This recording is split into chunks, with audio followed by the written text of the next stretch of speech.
अदालत उज़्मा को शादी मंसूख करने का हक हासिल, सुप्रीम कोर्ट की आईनी बेंच ने सुनाया अहम फैसला।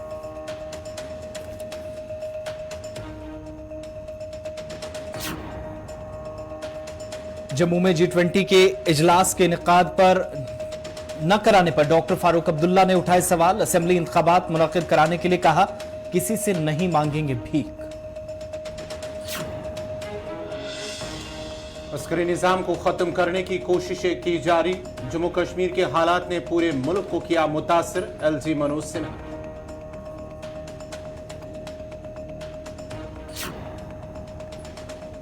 टाउन एंट्री फीस में इजाफे को लेकर शोपियां में लोगों की इजहार तशवीश और एहतजाजी मुजाहिरा, फैसले को वापस न लिया तो सर्विस करेंगे बंद, ड्राइवरों ने किया मुतनब्बे। हाउसिंग फराल मुस्तकीन का पट्टन में एहतजाज, रिहायशी मकानों की तामीर मुकम्मल करने के बावजूद रुकूमत न हुई वागुजार, डिप्टी कमिश्नर बारामूला से मुस्तकीन ने लगाई गुहार। और म्युनिसिपल काउंसिल पुलवामा में करारदाद हुई पास, वक्फ की जायदाद को काउंसिल की तहवील में लेने का फैसला, 13 में से 10 काउंसिलर्स ने करारदाद पर किए दस्तखत।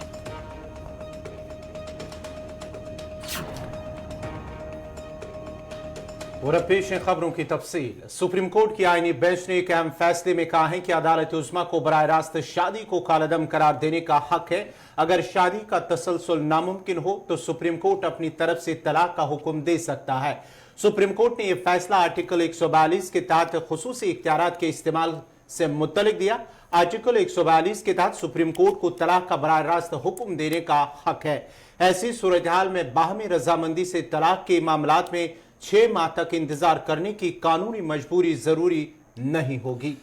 अदालत उज़्मा की आईनी बेंच ने इस सवाल की समाअत की कि क्या अदालत उज़्मा को शादी को कलअदम करार देने का हक है या नहीं, या इसे निचली अदालत के फैसले के बाद ही अपील की समाअत करनी चाहिए।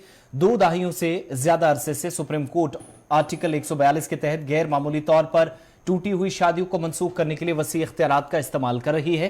ताहम सितंबर 2022 में सुप्रीम कोर्ट ने इस बात पर गौर करने पर इत्तफाक किया कि आया वो दोनों पार्टनर्स की रजामंदी के बगैर अलहदा रहने वाले जोड़ों के दरमियान शादियों को मनसूख कर सकती है या नहीं।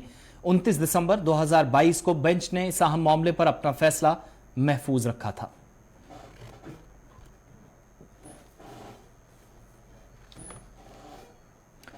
जम्मू कश्मीर नेशनल कॉन्फ्रेंस के सदर और श्रीनगर से रुकने पार्लियामेंट डॉक्टर फारूक अब्दुल्ला ने आज कहा कि उनकी जमात हर इलेक्शन में हिस्सा लेगी, लेकिन असेंबली इंतखाबात के लिए हुकूमत से भीख नहीं मांगेगी। G20 के इनेकाद पर डॉक्टर फारूक अब्दुल्ला ने हुकूमत का Y20 का इनेकाद लद्दाख में कराना चीन को दिखावा करार दिया और श्रीनगर में पाकिस्तान के लिए दिखावे की कोशिश के तौर पर डॉक्टर फारूक अब्दुल्ला ने करार दिया। उन्होंने कहा कि जम्मू में क्यों नहीं G20 का प्रोग्राम रखा गया और जम्मू में G20 मीटिंग कराने के लिए बीजेपी के किसी भी लीडर ने बात नहीं की है। इन्होंने G20 की मीटिंग रखी, चीनियों को दिखाने के लिए कि लद्दाख हमारा है।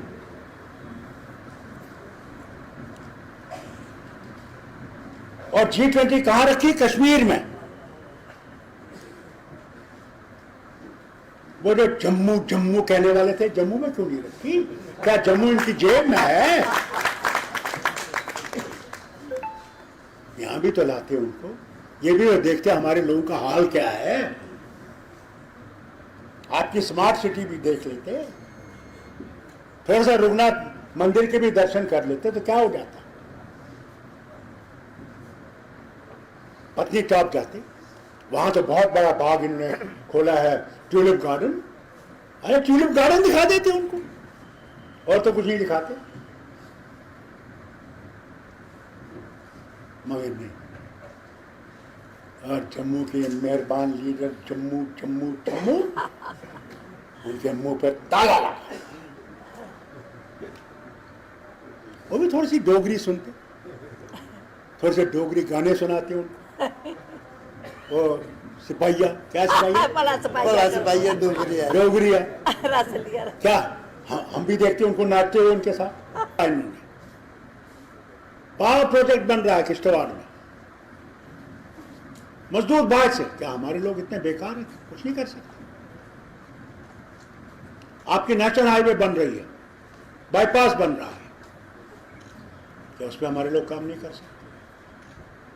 या जो स्मार्ट सिटी बन रही है आपकी, अल्लाह रहम करे स्मार्ट सिटी, मैं तो कान पकड़ता हूँ स्मार्ट सिटी जो इन्होंने कश्मीर में भी बनाई है, हैरान होंगे आप। सड़कें छोटी हो रही हैं और फुटपाथ बड़े हो रहे हैं। कमाल ये देखिए, आज कौन चलता है मुझे ये बताइए, कितने लोगों को आपने देखा साइकिल चलाते हुए? अगर कोई चलता है तो ठंडी सड़क पे मैंने देखा लोग को चलते हैं। या गांधी नगर में कोई पार्क है, पार्क में चलते, सड़क पे नहीं चलते। सड़क पे डर रहता है कि पता नहीं मोटरसाइकिलों पर चढ़ जाएगा, गाड़ी चढ़ जाएगी, टेम्पो चढ़ जाएगा, और अखबार लिखने के लिए तैयारी, क्योंकि इनको तो सीधा अंदर कर देंगे। इनको तो पहले सीआईडी में जाना पड़ता है कि हम ये लिखने वाले हैं, और अगर कहीं पूछिए उधर को होगा कि खबरदार इधर आ जाओ, थाने में आ जाओ। मैंने ये अंग्रेजों के वक्त में नहीं देखा, मैंने महाराजा हरि सिंह के राज में भी ये नहीं देखा जो आज देख रहा है। कि सच बात तो बोल ही नहीं सकते। Jammu Kashmir academy of art culture and languages की जानिब से जम्मू में लिटरेरी मीट का एहतमाम किया गया और यह मीट मशहूर अफसानवी शायर आज़ादी पसंद और नज़रियात के एक बुलंद पाया इंसान सर्वानंद कौल प्रेम जी को उनकी बरसी पर किया गया है, जिस दौरान उन्हें खराज अकीदत पेश किया गया। तकरीब में जम्मू कश्मीर के एलजी मनोज सिन्हा और दीगर शुरा या अदब से वाबस्ता लोगों ने शिरकत की।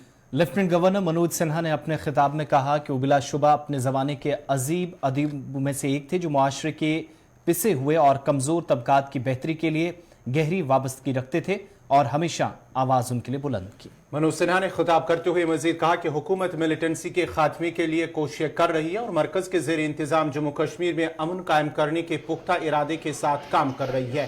उन्होंने कहा कि हमें दहशतगर्दी के माहौलियाती निज़ाम को तबाह करने में काफ़ी हद तक कामयाबी मिली है, जिसने न सिर्फ जम्मू कश्मीर को गहरा जख्म दिया है जबकि पूरा मुल्क इससे मुतासिर हुआ है।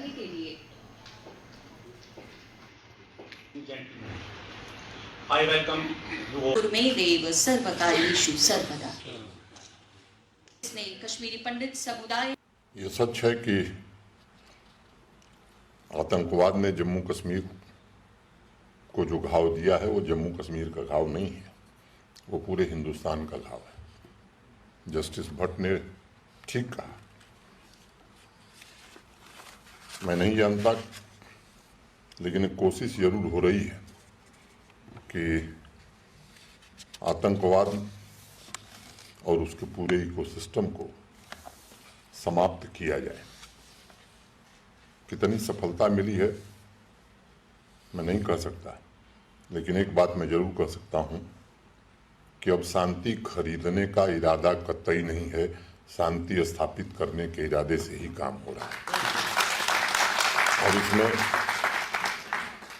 जो इकोसिस्टम है काफ़ी हद तक उसे नस्तनाबूद करने में सफलता मिली है। मैं जानता हूं जड़ें बड़ी गहरी हैं और केवल जो दिखता है वही नहीं है। ये ऐसे लोग जो पूरे इकोसिस्टम में 70-75 साल से यहाँ से लेकर दिल्ली तक घुसे हुए हैं, वो सामान्यतया किसी को टिकने नहीं देते हैं, लेकिन परिस्थितियाँ बदली हैं। जो लोग चीज़ों को देख रहे हैं, मैं जानता हूं कि उनकी मंशा भी यही है।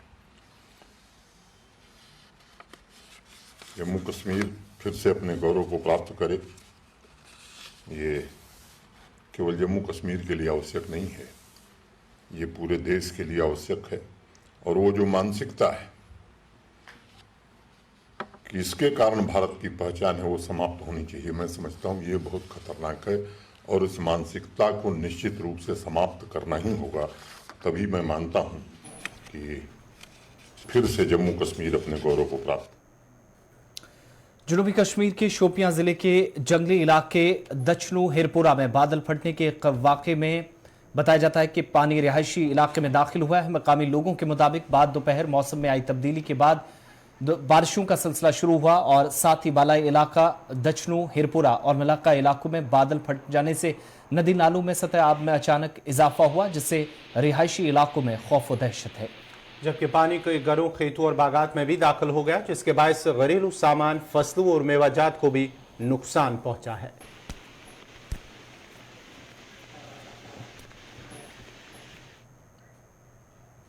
नाजरीन, खबरनामा जारी रहेगा। यहाँ पे छोटा सा तिजारती वक्फा।